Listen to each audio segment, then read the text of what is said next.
नमस्कार नमस्कार नमस्कार मेरे दोस्तों, आप लोगों का स्वागत है। आज हम लोग एक नया चैप्टर आपका स्टार्ट कर रहे हैं, दैट इज़ कैपिटल गेन। तो उसका पहले मैं आपको क्रक्स बताऊंगा, बेसिक्स बताऊंगा, और उसके बाद हम धीरे धीरे जो है आगे पढ़ना स्टार्ट करेंगे। Let me tell you one thing, it is one of the most important chapter in C A intermediate and C A final. और एक 8 नंबर का क्वेश्चन यहाँ से बन सकता है, both in intermediate and final. 8 number का बन सकता है, ज़्यादा का नहीं आता है, पर फिर भी 8 मार्क्स के लिए आपको कड़ी मेहनत और प्रयास करने पड़ेंगे। चलिए आगे बढ़ने स्टार्ट करते हैं। सर थोड़ा सा हमें समझाइए, ये कैपिटल गेन क्या भला है। इंट्रोडक्शन में मैंने आपको बताया था कि अगर कोई कैपिटल एसेट को हम ट्रांसफ़र करते हैं तो ज़्यादा पर बेचेंगे तो गेन निकल सकता है, और कम पर बेचेंगे तो लॉस निकल सकता है। इसे बोलते हैं कैपिटल गेन और इसे बोलते हैं कैपिटल लॉस। जाहिर सी बात है भाई, गेन आएगा तो गेन होगा, कैपिटल गेन होगा, और कम पर बेच दिया तो लॉस होगा। अच्छा सर, समझ में आ गया। अब ये भी बता दो कि इसको निकालते कैसे हैं। बिल्कुल बताएंगे सर, बट बताने से पहले एक बहुत इंपॉर्टेंट सूचना। मैंने यहाँ क्या लिखा है ज़रा गौर फरमाइएगा और ध्यान से देखिएगा। यहाँ पे लिखा है कैपिटल एसेट अगर ट्रांसफ़र होंगे तो गेन या लॉस आएगा। इसका मतलब ये, अर्थात कि अगर कोई चीज़ कैपिटल एसेट नहीं है, जैसे पेन मेरे हाथ में, ये कैपिटल एसेट नहीं है। अगर कोई चीज़ कैपिटल एसेट नहीं है तो उसको बेचने पर या ट्रांसफ़र करने पर कैपिटल गेन नहीं आएगा। पर क्या मैंने कहा कि वो चीज़ एग्जेम्प्ट हो जाएगी? Nobody knows, nobody knows. या तो इनकम फ्रॉम अदर सोर्सेज में टैक्सेबल होगी, और अगर एग्जेम्प्ट है, स्पेसिफिकली एग्जेम्प्ट है, तो एग्जेम्प्ट होगी। तो हम बहुत बार पढ़ते हैं किसी पर्टिकुलर हेड में, बोलते हैं भैया यहाँ पर टैक्सेबल नहीं होगी, इस हेड में टैक्सेबल नहीं होगी। इसका मतलब ये नहीं है कि वो इनकम एग्जेम्प्ट हो गई है। इनकम तब तक टैक्सेबल है जब तक वो एक्चुअली में उससे एग्जेम्प्ट नहीं करा गया है। हमने क्लियरली नहीं लिखा है कि ये चीज़ एग्जेम्प्ट होती है। जब तक ये नहीं कहा वो चीज़ एग्जेम्प्ट नहीं है। कैपिटल गेन के चैप्टर में तब टैक्सेबल होगी जब ये कैपिटल एसेट होगा, और जब उस कैपिटल एसेट का ट्रांसफ़र होगा। जब उस कैपिटल एसेट का ट्रांसफ़र होगा। ओके, सो यहाँ पर जो है हमने 2-3 चीज़ें यहाँ पर कर ली है। कैपिटल एसेट होगा, ट्रांसफ़र होगा तो गेन या लॉस आएगा। अगर कैपिटल एसेट नहीं है, या फिर कैपिटल एसेट है और ट्रांसफ़र नहीं है, दोनों में से एक भी चीज़ नहीं है, तो कैपिटल गेन या कैपिटल लॉस कैलकुलेट नहीं होगा। कई बार क्वेश्चन में कंफ्यूज करने के लिए दे दी होंगी चीज़ें। आप ये देखेंगे नहीं ये कैपिटल एसेट नहीं है, आप देखेंगे नहीं ट्रांसफ़र एक्चुअली में ये है ही नहीं। देयरफॉर आपको इसका मीनिंग जानना होगा, कैपिटल एसेट क्या होता है, ट्रांसफ़र क्या होता है, फिर आप इसका गेन या लॉस निकाल सकते हैं।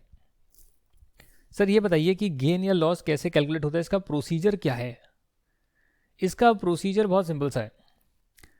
आपको जो है सेल कंसीडरेशन पता होनी चाहिए, जिसे हम फुल वैल्यू कंसीडरेशन बोलते हैं। मतलब कितने पर आपने बेचा, फुल वैल्यू कंसीडरेशन, कितने पर बेचा माइनस कॉस्ट ऑफ एक्विजिशन, कितने पर आपने एक्वायर करा। तो अगर ये आप माइनस कर देंगे तो कैपिटल गेन या लॉस आ जाएगा। कितने पर आपने बेचा, कितने पर आपने एक्वायर करा, तो बेचा उसमें से खरीदा हुआ माइनस कर देंगे तो गेन या लॉस आएगा। ये ज़्यादा है तो लॉस आएगा, और अगर कॉस्ट ऑफ एक्विजिशन कम है सेल प्राइस से तो गेन आएगा। अब इसका जो पूरा प्रोसीजर है वो ये नहीं है, ये सिर्फ मैंने बेसिक समझाया है आपको कि सेल में से कॉस्ट माइनस करनी होती है। पर इसका एक पूरा फॉर्मेट है, जैसे हाउस प्रॉपर्टी में हम करते थे। वो फॉर्मेट क्या है वो मैं आपको यहाँ कराता हूँ कैपिटल गेन के चैप्टर में। आपको क्या करना होता है, फुल वैल्यू कंसिडरेशन में, जिसे हम ग्रॉस सेल्स कंसिडरेशन बोलते हैं, उसमें से आपको एक्सपेंडिचर माइनस करना अलाउड है, which is incurred Holi and exclusively on transfer. एक बात बताइए मुझे, अगर आप चीज को बेच रहे हैं, सामान को बेच रहे हैं, कैपिटल एसेट को बेच रहे हैं या ट्रांसफर कर रहे हैं, उस केस में अगर परचेजर ने कुछ एक्सपेंस करा है ट्रांसफर करने पर, तो क्या वो आपको माइनस करना अलाउ होगा? सोचिए, नहीं। आपने जो खर्चा करा है वो माइनस करना अलाउ होगा।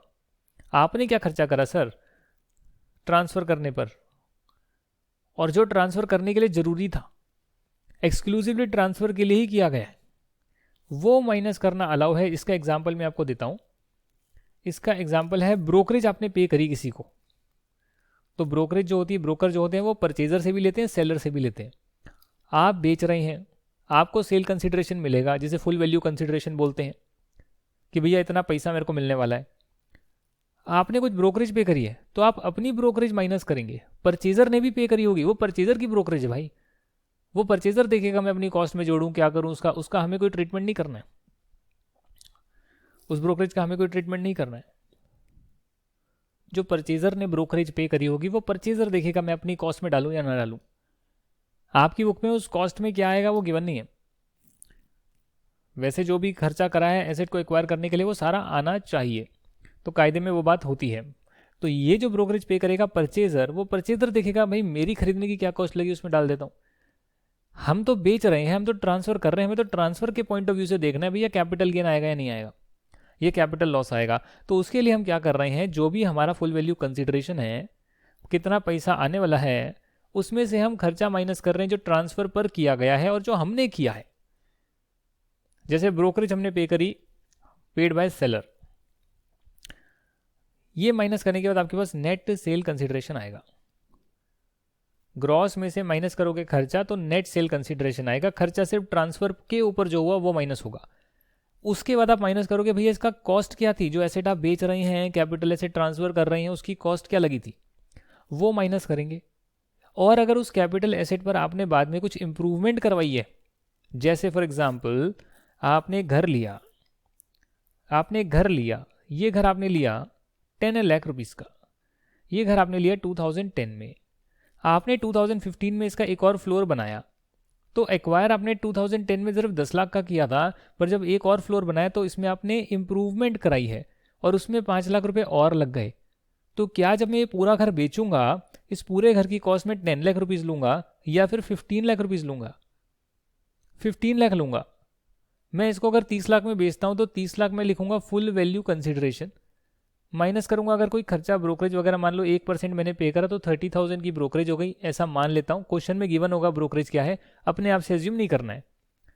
तो ये आ गया 29,70,000 नेट सेल कंसिडरेशन। माइनस कर रहा हूं कॉस्ट ऑफ एक्विजिशन, सिर्फ समझाने के लिए, एक्चुअली में अलग तरीके से होता है बट समझाने के लिए। और माइनस कर रहा हूं कॉस्ट ऑफ इंप्रूवमेंट, भैया 5 लाख रुपए और भी तो लगे। तो यानी कि जब मैंने ये पूरी चीज़ बेची तो इसमें कुछ तो मैंने जब ओरिजिनल एक्वायर करा था उसकी कॉस्ट थी, और कुछ मैंने जो है उसमें इंप्रूवमेंट करी है। Capital expenditure, not repair maintenance, वो सब नहीं आएगा, कैपिटल एक्सपेंडिचर करा है वो आएगा मोटा मोटी, जिससे इसकी वैल्यू बढ़ गई। और जब मैं सेल में से ये कॉस्ट माइनस करूंगा तो डेफिनेटली मेरे पास कैपिटल गेन या लॉस जो भी होगा वो निकल कर आएगा। ये जो कैपिटल गेन या लॉस आया है ये पूरा टैक्सेबल नहीं होता है मेरे दोस्तों। आपके हर पर्टिकुलर चैप्टर में कुछ एग्जेम्पशंस गिवन है, जैसे सैलरी में थी स्टैंडर्ड डिडक्शन, कई एग्जेम्पशंस और भी होती है सैलरी में, हम पढ़ेंगे जब चैप्टर आएगा। हाउस प्रॉपर्टी में कुछ डिडक्शंस थी या कुछ एग्जेम्पशंस भी थी, यहाँ भी कुछ एग्जेम्पशंस है। और वो एग्जेम्पशंस अगर होगी, यानी कि इस कैपिटल गेन के अमाउंट को या सेल कंसिडरेशन को लिखा होगा कि कहीं पे, अब तो ये अगर एग्जेम्पशन मिल रही होगी जहाँ पर ये लिखा होगा कि भैया आप अगर कैपिटल गेन के अमाउंट को कहीं पे इन्वेस्ट कर देते हैं, आप फुल वैल्यू कंसिडरेशन को कहीं इन्वेस्ट कर देते हैं, तो आपको कैपिटल गेन से राहत मिल जाएगी। तो वो अगर आपने इन्वेस्टमेंट कर दी तो आपको यहाँ राहत मिल जाएगी, जो generally long term capital gains पर जनरली मिलती है।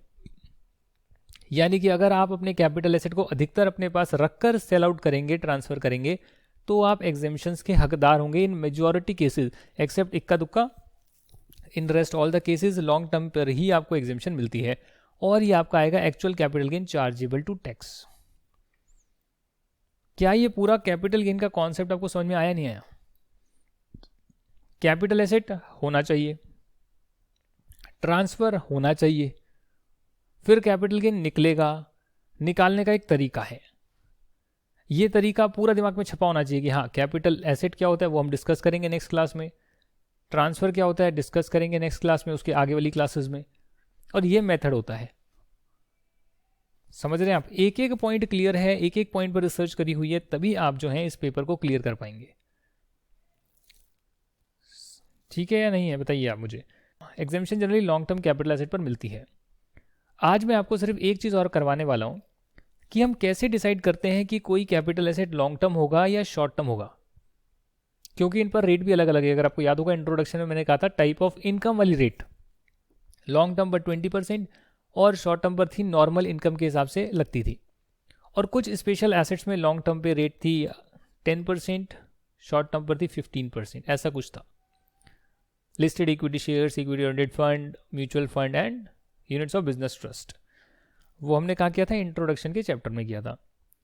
पर इंट्रोडक्शन में मैंने आपको एक चीज़ नहीं बताई थी, और मैंने सिर्फ ये कहा था कि ज़्यादा समय तक रखोगे तो लॉन्ग टर्म होगा, कम समय तक रखोगे तो शॉर्ट टर्म होगा। अब ये ज़्यादा समय और कम समय क्या है वो यहाँ लिखा है। अगर आपका पीरियड ऑफ होल्डिंग, यानी कि जब आपके पास एसेट आया तब से लेकर जब आप उसको ट्रांसफ़र कर रहे हैं, उसे पीरियड ऑफ होल्डिंग बोलते हैं, वो अगर 36 मंथ से एक्सीड नहीं करता है, यानी करीब करीब 3 साल हो गया रफली अगर बात करें, तो उसे हम शॉर्ट टर्म कैपिटल एसेट मानते हैं, और जो भी गेन लॉस आएगा उसको हम शॉर्ट टर्म कैपिटल गेन या शॉर्ट टर्म कैपिटल लॉस लिखेंगे। ये डेफिनेशन सेक्शन 2 क्लॉज 42A में गिवन है। अगर ये कंडीशन मीट नहीं होती है तो उसे हम लॉन्ग टर्म कैपिटल एसेट बोलते हैं। यानी 36 महीने से ज़्यादा रखोगे लॉन्ग टर्म, 36 महीने तक रखोगे शॉर्ट टर्म। ये जनरल कंडीशन है। हालांकि कुछ एसेट्स में, जैसे कि अनलिस्टेड शेयर्स में या लैंड और बिल्डिंग में, 36 महीने की जगह 36 मंथ्स की जगह 24 मंथ्स चेक करना होता है, ये देखने के लिए क्या ये लॉन्ग टर्म है या ये शॉर्ट टर्म है। तो अगर 24 महीने से ज़्यादा रखोगे तो लॉन्ग टर्म होगा, नहीं तो शॉर्ट टर्म होगा। कहाँ पर सर? सिर्फ इन दो केसेस में, अनलिस्टेड शेयर्स और लैंड और बिल्डिंग। सर ठीक है सर, समझ में आ गया। आखिरी बात, जो आपकी लिस्टेड सिक्योरिटीज होती है, यूनिट्स को छोड़कर सिक्योरिटीज में सब कुछ आता है, शेयर, डिबेंचर्स, बॉन्ड सब आते हैं। जो लिस्टेड है यूनिट्स को छोड़कर, और यूनिट्स स्पेसिफिकली यूटीआई के, यूनिट ट्रस्ट ऑफ इंडिया के, या फिर इक्विटी ओरिएंटेड फंड, यानी आप या तो लिस्टेड शेयर्स में डाल रहे हैं या फिर आप यूनिट्स में डाल रहे हैं जो एक्चुअली में लिस्टेड इक्विटी शेयर्स में उन्होंने इन्वेस्ट कर रहे हैं अपने अधिकतर पैसे को। ये आपके जीरो कूपन बॉन्ड हो गए। ये क्या होते हैं मैं आपको बताऊंगा। यहां पर आपकी जो कंडीशन है लॉन्ग टर्म या शॉर्ट टर्म के लिए, वो 12 महीने की है। तो क्या समझे आप लोग कि वैसे तो 36 मंथ्स का पीरियड देखना होता है सबके लिए, पर कुछ एसेट्स में, अनलिस्टेड शेयर्स में और लैंड बिल्डिंग में 24 मंथ्स, लिस्टेड सिक्योरिटीज में एक्सेप्ट यूनिट्स 12 मंथ्स। सर मान लेते हैं अनलिस्टेड डिवेंचर में क्या होगा बताइए हमें। अब यही तो बात है, मैंने आपको इतना करवा दिया और एग्जाम में आ गया अनलिस्टेड डिवेंचर, आप कहेंगे ये तो कराया ही नहीं ससुरा, ये तो कराया ही नहीं हमको। मैंने आपको कराया अनलिस्टेड डिवेंचर बोला मैंने, तो अनलिस्टेड डिवेंचर जो है क्या यहां पर आ रहे? नहीं आ रहे। क्या अनलिस्टेड डिवेंचर यहां आ रहे हैं? क्या अनलिस्टेड डिवेंचर्स यहां पर आ रहे हैं? नहीं आ रहे। तो कहां जाएंगे? 36 महीने में जाएंगे। कॉमन सेंस है। अनलिस्टेड शेयर्स बताइए कहां पर जाएंगे? 24 महीने में। बॉन्ड्स हैं, अनलिस्टेड है, कहां जाएंगे भाई? यहां आएंगे, यहां आएंगे, नहीं तो फिर जनरल कंडीशन लगेगी 36 मंथ्स वाली, नहीं तो 36 मंथ्स वाली कंडीशन लगेगी। सिंपल है। तो जब हम कॉन्सेप्ट्स पढ़ते हैं, चीज़ें समझते हैं, तो उसमें अप्लाई भी तो करना आना चाहिए। यहीं पे तो मात खा जाते हैं कि कोई नई चीज़ आई, कोई चीज़ दे दी, तो आपको ये चीज़ क्लियर, अगर क्रिस्टल क्लियर होगी तो नई चीज़ में इंप्लीमेंट कर पाओगे। वैसे ही तो सीए बनते हैं। आप कैसे सीए बनना चाहते हैं कि जो किताब में पढ़ा वो पेपर में आ गया, वो लिख लिया, वैसे सीए बनना चाहते हैं? ये जो किताब में पढ़ा वो क्यों है, कैसे है, उसको अंडरस्टैंड करा, और जब कोई नई चीज़ आई तो उसमें अपनी नॉलेज को इंप्लीमेंट कर आंसर दिया, वैसे सीए बनना चाहते हैं? तो चीज़ों में क्रिस्टल क्लैरिटी होगी, चीज़ों को सोचेंगे, दिमाग लगाएंगे, फिर इंप्लीमेंट करेंगे नई चीज़ सिचुएशन में, तब जो है आप एक चार्टर्ड अकाउंटेंट बन पाएंगे। ये सच्चाई है। यहां बात करते हैं इक्विटी ओरिएंटेड फंड का मतलब क्या होता है। A fund which invest at least 65% of the total amount in equity shares of a domestic company. क्योंकि जो आपके म्यूचुअल फंड्स होते हैं उसका मेन काम क्या होता है कि पैसे लिए 1000 रुपये बट लगा दिए 100 कंपनीज में। पैसे लिए 1000 रुपये लगा दिए 100 कंपनीज में, थोड़े फ्रैक्शन ऑफ शेयर लगा दिए सबसे पैसा लेकर। ये आपका म्यूचुअल फंड का कॉन्सेप्ट होता है। तो अगर ये पैसा ज़रूरी नहीं शेयर्स में लगाए, डेट इंस्ट्रूमेंट में लगा सकते हैं, फिक्स डिपॉजिट में रख सकते हैं, गवर्नमेंट बॉन्ड्स में लगा सकते हैं, कुछ भी कर सकते हैं। तो वो देखना पड़ेगा कौन से म्यूचुअल फंड की स्कीम आप बाय कर रहे हैं। तो अगर वो इक्विटी ओरिएंटेड फंड वाली स्कीम है तो उसमें 65% पैसा जो है इक्विटी शेयर्स में लगेगा। ये कॉन्सेप्ट होता है, उसे हम इक्विटी ओरिएंटेड फंड बोलते हैं। और सर जीरो कूपन बॉन्ड क्या होता है? ये एक ऐसा बॉन्ड होता है, बॉन्ड समझते हैं, एक इंस्ट्रूमेंट होता है, पैसा लेने का इंस्ट्रूमेंट। एक नाम दिया बॉन्ड, हम इशू कर रहे हैं, बॉन्ड के बदले पैसा मिलेगा, जो इशू कर रहा है उसको पैसा मिलेगा, बाद में उसकी रिडेम्पशन होगी तो वो पैसा चुका दिया जाएगा। तो फंड रेज करने के तरीके हैं शेयर कैपिटल के माध्यम से, लोन के माध्यम से, डिवेंचर के माध्यम से, डिपॉजिट के माध्यम से, जीरो कूपन बॉन्ड के माध्यम से, ये सब तरीके होते हैं। तो जीरो कूपन बॉन्ड एक ऐसा बॉन्ड होता है जो कि आप डिस्काउंट पर इशू करते हैं और उसे मैच्योरिटी पर जो है उसे पार पर जो है मैच्योर करते हैं। जैसे फॉर एग्जांपल मान लेते हैं आपने 1000 रुपये का बॉन्ड जो है 800 रुपये में इशू किया, 1000 रुपये का बॉन्ड आपने 800 रुपये में इशू करा। अब आप इसको 1000 रुपये पर रिडीम करेंगे तो कस्टमर को फ़ायदा क्या हो गया, इन्वेस्टर को फ़ायदा क्या हो गया, उसे 200 रुपये का गेन हो गया। ये गेन जो है उसको इकट्ठे मिलता है, उसे इंटरेस्ट नहीं मिलता। जीरो कूपन का मतलब इस पर कोई इंटरेस्ट नहीं है। बॉन्ड पर वैसे इंटरेस्ट भी होता है जिसे यील्ड बोलते हैं, यहाँ पर कोई इंटरेस्ट नहीं है, इसलिए इसका नाम जीरो कूपन बॉन्ड है। ये सीधा सीधा जो है एक पर्टिकुलर प्राइस पर मैच्योर हो जाएगा और 200 रुपये का गेन आपको इकट्ठे मिलेगा। और जो कंपनी है उसके लिए 200 रुपये का वो खर्चा होगा, जिसे कंपनी धीरे धीरे जो बॉन्ड की लाइफ होगी उसमें जैसे डेप्रिसिएशन चार्ज करते हैं वैसे वो चार्ज करेगी। वो हम आगे पढ़ेंगे कैसे होता है। तो आज की क्लास के लिए बस इतना ही, इसको आप रिवाइज करिए। नेक्स्ट क्लास में मैं आपको कैपिटल एसेट क्या होता है बताऊंगा, फिर ट्रांसफ़र क्या होता है वो बताऊंगा, और ट्रांसफ़र क्या नहीं होता वो बताऊंगा। तो 2 चीज़ कराऊंगा, ट्रांसफ़र क्या होता है और ट्रांसफ़र क्या नहीं होता है। वो बड़ी क्लास बनेगी थोड़ी सी। And once you are clear about it, क्या ट्रांसफ़र है, क्या ट्रांसफ़र नहीं है, क्या कैपिटल एसेट है, क्या कैपिटल एसेट नहीं है, कैपिटल गेन कैसे निकलते हैं और एग्जेम्पशंस कौन कौन सी मिलती है, तो ये आपका चैप्टर जो है कंप्लीट हो जाएगा। ये आपका चैप्टर जो है आपका कंप्लीट हो जाएगा। तो बस यही है दोस्तों आज के लिए। इसको अच्छे से पढ़कर आइएगा। छोटे छोटे वीडियोस बना रहा हूँ ताकि आप जल्दी पढ़ पाएँ, इफेक्टिवली पढ़ पाएँ और अपनी रिवीजन पर काम कर पाएँ। देखिए कोई भी जो है इसमें कोई सब्स्टिट्यूट नहीं है कि आप जो है अगर सोच रहे हैं शॉर्टकट में मेहनत करके हम कर लेंगे, तो कोई सब्स्टिट्यूट नहीं है। अल्टीमेट कॉन्सेप्ट आपको आने चाहिए। मेरा काम तो है कि भैया आपको ये कॉन्सेप्ट समझा दिया, बुक का क्वेश्चन होगा वो भी करा दूंगा।